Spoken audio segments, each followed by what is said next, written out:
I grew up waiting for the nights during the week when Nova would be on because I was so deeply interested in science. We haven't seen anything like this before.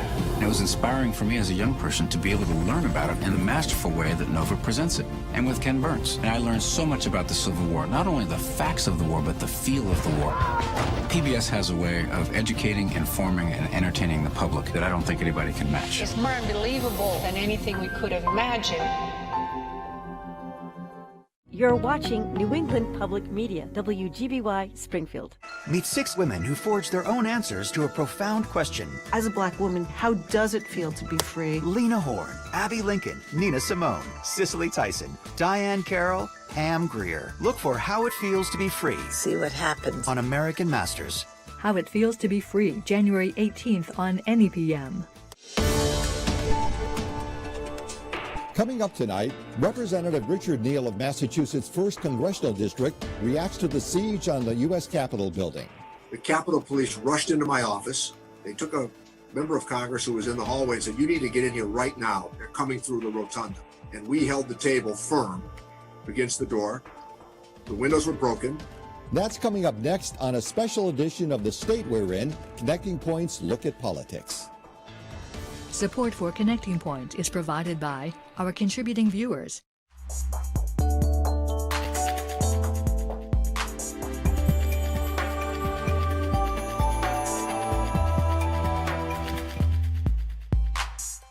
Good evening, and welcome to a special edition of The State We're In, Connecting Points Look at Politics. I'm Ray Hershel. This week saw one of the darkest days in U.S. history. On Wednesday, an angry mob of President Trump supporters stormed the Capitol building as Congress was meeting to confirm the Electoral College results, declaring Joe Biden the next president of the United States and Kamala Harris vice president. President Trump had spoken to the crowd earlier that day, inciting them and urging them to march to the Capitol. The protesters broke through barricades, breached the Capitol, and rampaged through the building as members of Congress fled to secure areas.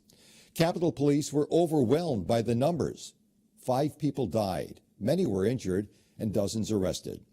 In the fallout, questions are being asked about why the Trump supporters were so easily able to breach the Capitol building. Last night, the president released a video condemning the violence, saying there would be an orderly transition of power. This amid increasing calls to remove him from office through either the 25th Amendment or impeachment. There's lots to sort through. Joining me tonight is Springfield Congressman Richard Neal, chairman of the House Ways and Means Committee. Congressman Neal himself was found right in the thick of the mayhem. From inside his office, he could hear the mob shouting and trying to break into his office. I spoke with the congressman about those terrifying moments and how Wednesday's siege on the Capitol has shaken our country. First of all, this was an assault on the liturgy of our constitutional system. Secondly, the mayhem and the chaos and the discontent that we all witnessed was a threat to democracy. One of the things I'm most proud of here, as I will describe what happened in my own circumstance, is that at 3 o'clock in the morning, I went back into that chamber along with members of the House, and we voted to uphold the validation of the presidential election of Joe Biden. And I call attention to that because for weeks, President Trump and some of his supporters have been trumpeting this idea that there was illegitimacy attached to this election, despite the fact there was no evidence of what he described. 49 judges across the country turned down the requests.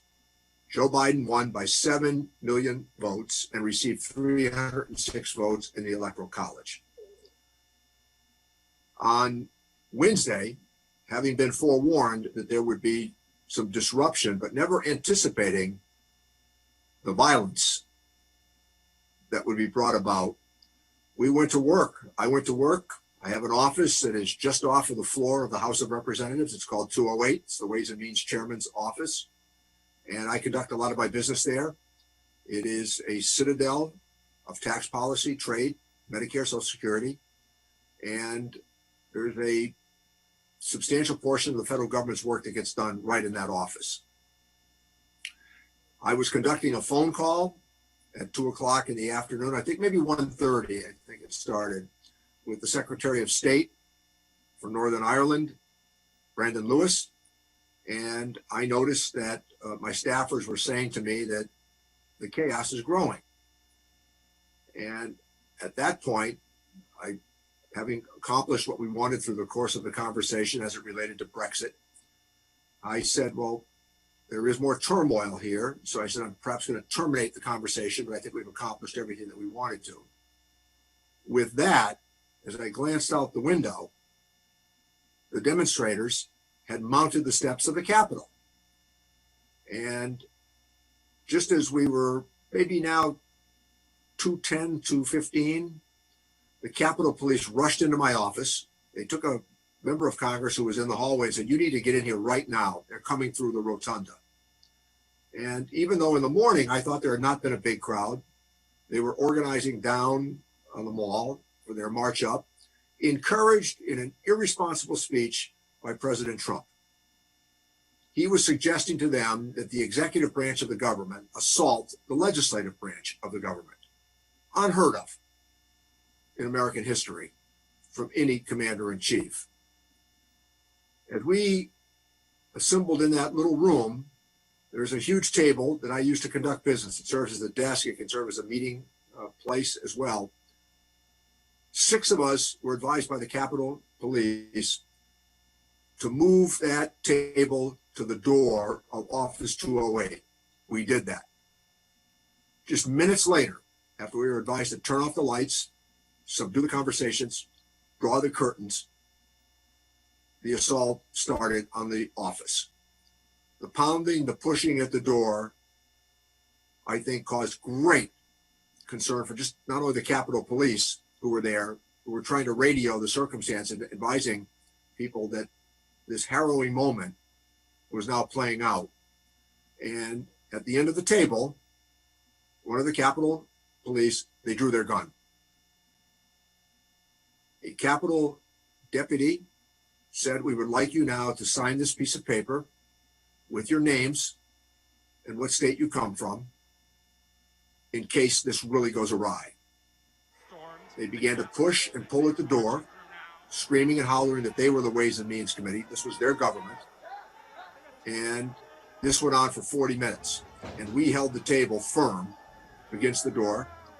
The windows were broken, and chairs in the office were used to barricade another door, which doesn't get egress. And we just had to bear it out for those 40 minutes. The language, the hollering, the pushing, the threats, I think would have unnerved a lot of people. And as the Capitol Police were there and they were radioing for more help, just about 40 minutes later, they were peeking through a mail drop, and they noticed that the crowd had dissipated. They said, cover your eyes. Let's move the table. The tear gas has begun. It's been shot into the rotunda of the Capitol, tear gas, into Statuary Hall, which is about 10 feet from my office. And we began through these caverns in the Capitol to make our way downstairs, avoiding the elevators and trying to avoid the demonstrators, and made our way over to 1100. We were there for more than 4 hours. And just about 5 hours in, Speaker Pelosi, Hakeem Jeffries, the chairman of the Democratic caucus, and Liz Cheney, the chairwoman of the Republican caucus, they announced sooner or later, we are going back into that chamber tonight to confirm the result of this presidential election. This was dreadful. It was uncalled for, and it was an affront to American democracy. If we so easily come to the conclusion that we can undo an election because of the threats of the losing candidate, we're in for a long period of time. Never should we even consider it denigrating those institutions of governance. And recall, this is a rich symbol for the world, the Capitol of the United States. People look to that as a beacon of hope and anticipation. And look, we don't always get it right. And there are days when the acrimony permeates the two chambers. But there's a reason that we look to that dome for confidence. And it was under direct threat during those afternoon hours that I've described. Congressman Neal, your office had sent us several pictures as well from inside, including the area where the door was blocked off. There was also a lot of pictures of glass that seemed to be strewn about the floor.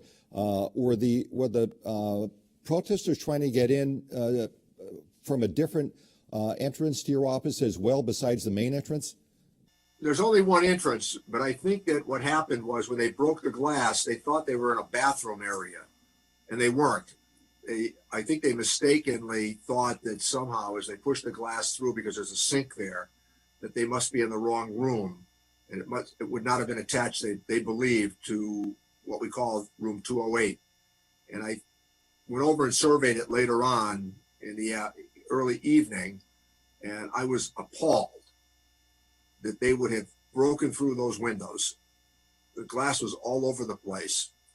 And I must say this as well, that for those that were carrying Confederate flags, that was a moment of high treason in American history. And we should not forget that. Congressman, how terrifying was that in terms of your being in there? You had some staff members in there, you said, and Capitol Police. Were you fearing for your life at that point? I mean, I can't tell you. I mean, I grew up in Springfield. So I'm not pushed around easily, as you might expect. And I think it's part of the character one develops when you grow up with a lot of different kinds of people and you know them all. And so I'm not easily intimidated. I think like my staff and the others would confirm there was no panic, that's for sure. Just took a very measured response, held the table against the door, encouraged everybody to be calm. And I think that the decibel level certainly went up in the room, even though we weren't supposed to, when the officer drew his gun. Because when you look at some of the other photographs inside of the chamber, with 5 Capitol Police with their guns drawn on people who are breaking through the windows, this was an assault on our democracy. But I will tell you, I think that my response was pretty measured, and I didn't offer any undue nervousness, I can tell you that.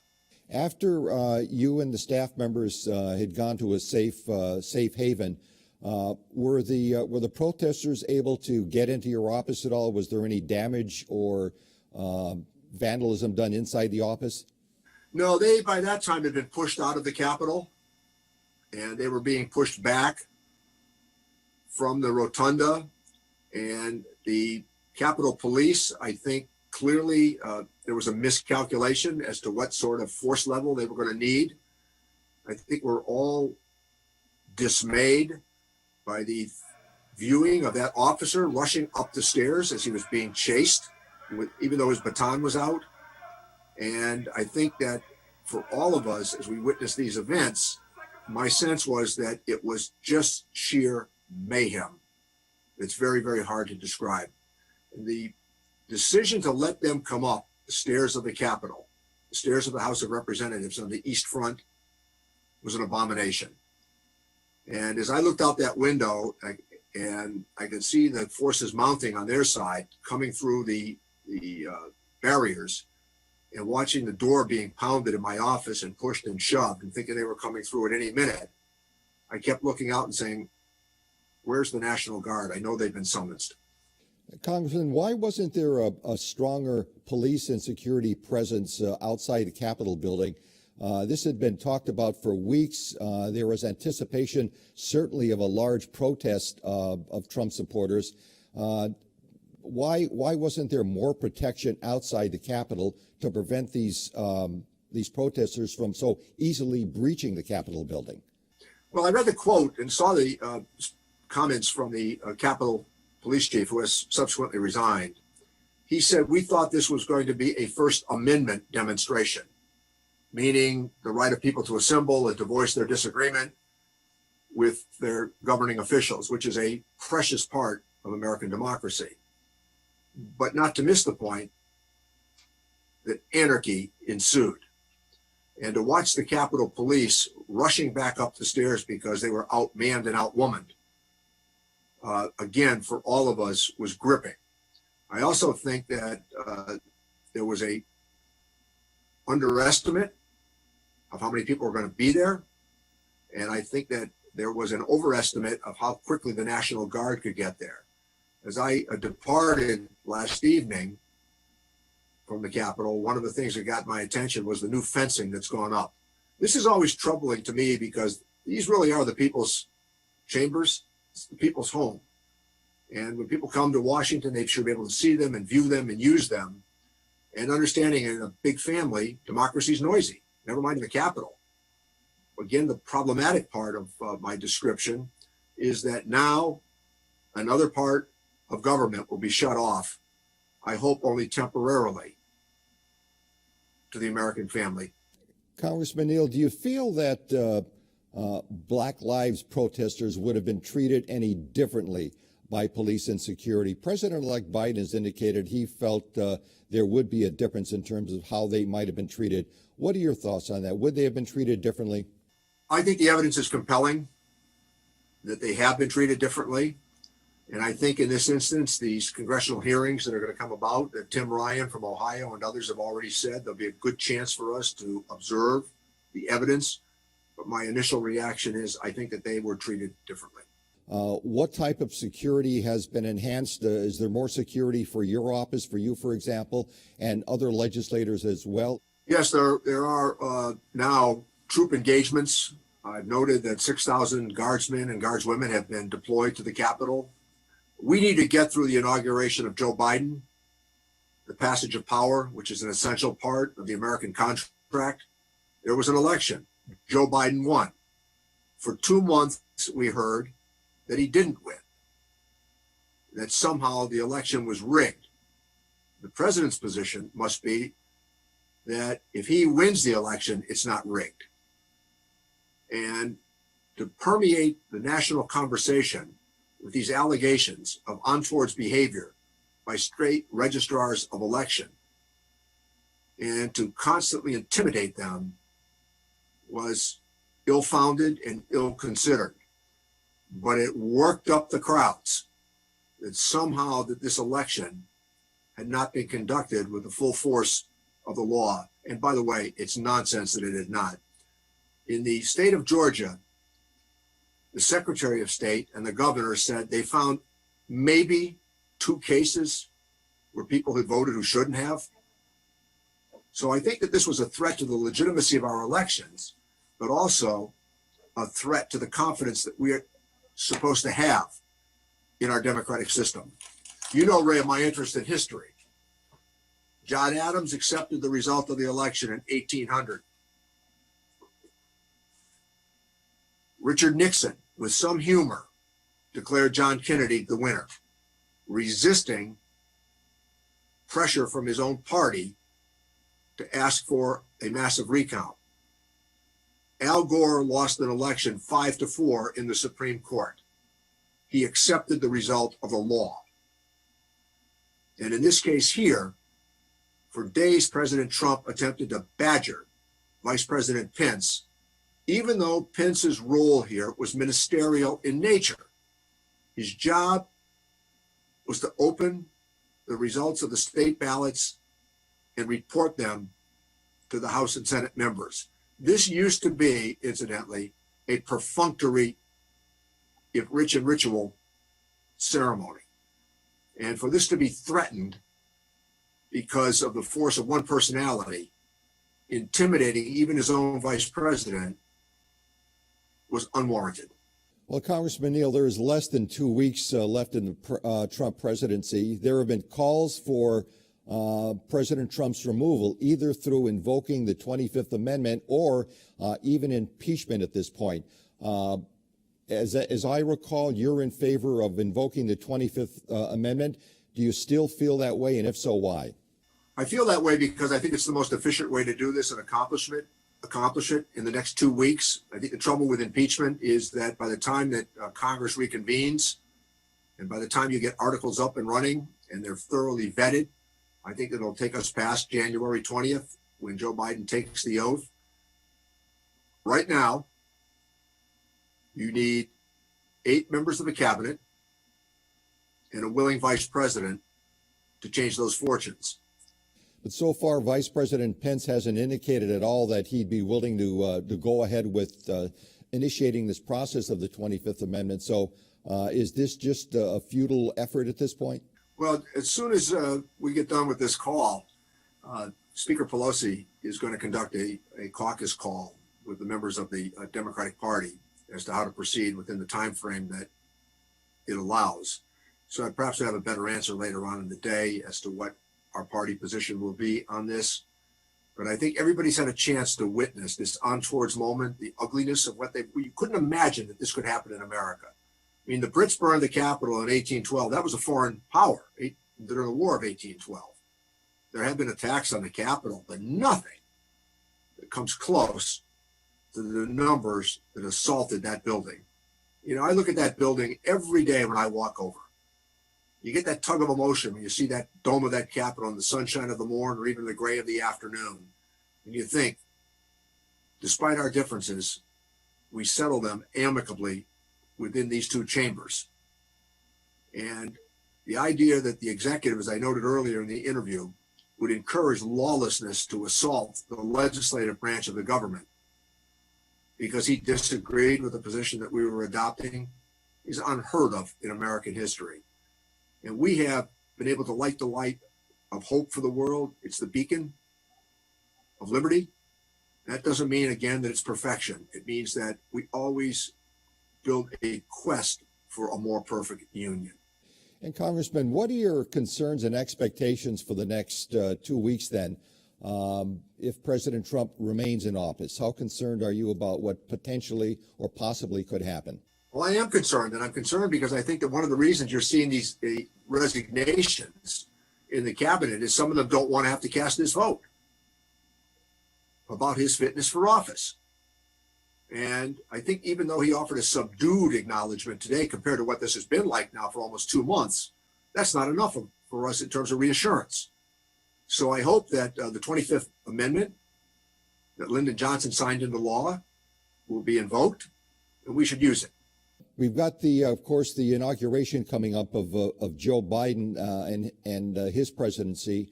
What are your feelings about the direction the country will head in now? We've got the Democrats with their victories in Georgia controlling the Senate now. They control the House and now the presidency. What kind of vision do you see for the country and for President Biden as we move forward now after January 20th? I have great faith in Joe Biden. He's an institutionalist by nature. That means he might not have been going to every rally and demonstration along the way, but he's had an impeccable career in terms of his own faith in government. And I think that he is a deal maker by nature. I think that reassurance is what he should offer the country in his inaugural address, not the craven speech that we heard 4 years ago outside of the Capitol. And instead, I think that Biden is the right person for this event. And I must tell you something, his appointments have been superb. The people that he's appointed to his cabinet, sub-cabinet positions, the people in the Oval Office, I know them, including 2 that work for me currently that will be joining that administration. And in terms of vision and character and capability, Joe Biden's going to make a terrific president. Looks like one of those appointments will hit close to home in Massachusetts. Marty Walsh, the mayor of Boston, apparently has been tapped to become Secretary of Labor. What are your thoughts about Walsh being the Labor Secretary? Well, Mayor Walsh is an old friend of mine. I couldn't be any happier than I am by his nomination. You know, he started in the labor union, worked his way up, went to college at night, and he's a first-class individual, really a very, very decent human being. He'll be a really good labor secretary. And the idea that we'll get to see a lot of them, I think, in Western and Central Massachusetts, because I intend to summons him to get out here and continue the advocacy he's always had on behalf of working men and women. Now, Congressman Neal, I know you're a student of political history, very familiar in tune with what has happened in the past in our country. Wanted to get your thoughts on what you feel historians will tell us about the legacy of Donald Trump at this point. How will history view Donald Trump? Well, I think that he scratched an awful lot of emotions in America that people, even like me, never saw happening. I was stunned that he won the election. I was stunned that he won the nomination. He pushed aside on the Republican side a lot of conventional thinking about balanced budgets, free trade, social initiatives, and he ran the classic outsider campaign. He was very little interested in the day-to-day governance of the nation. There were no long, thoughtful conversations. It was more about chaos, intimidation, and impulsiveness every day. And I think that as we've witnessed the culmination of his presidency with events this week, we're also reminded he started with a Republican majority in the House and the Senate. He's going to conclude with a minority Republican Party in the House and in the Senate. Just wanted to give you the final word, final thoughts in terms of what our country has gone through this week and where we might be headed down the road in the future. Just sum up your thoughts here as we get ready to move forward. The First Amendment is precious.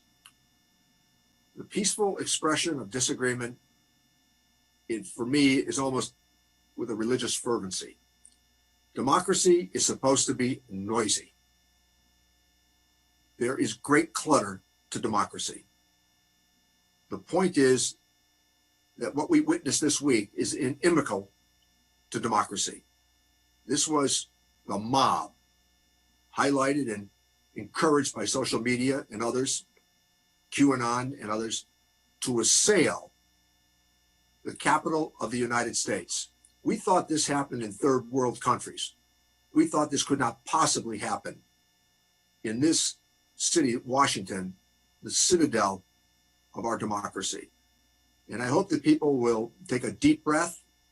We did at 3 o'clock in the morning to confirm the presidential election. This is always about our institutions in the end, not about the personalities.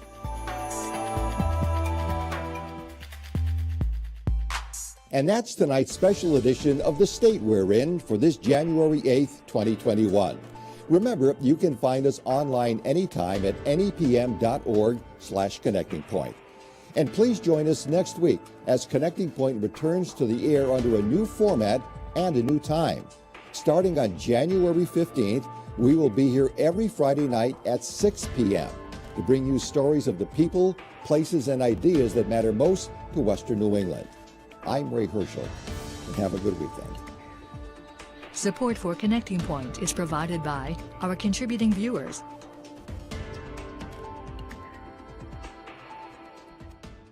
Meet 6 extraordinary women who forged their own answers to a profound question. As a Black woman, how does it feel to be free? Lena Horne, Abby Lincoln, They blaze such a trail. Nina Simone.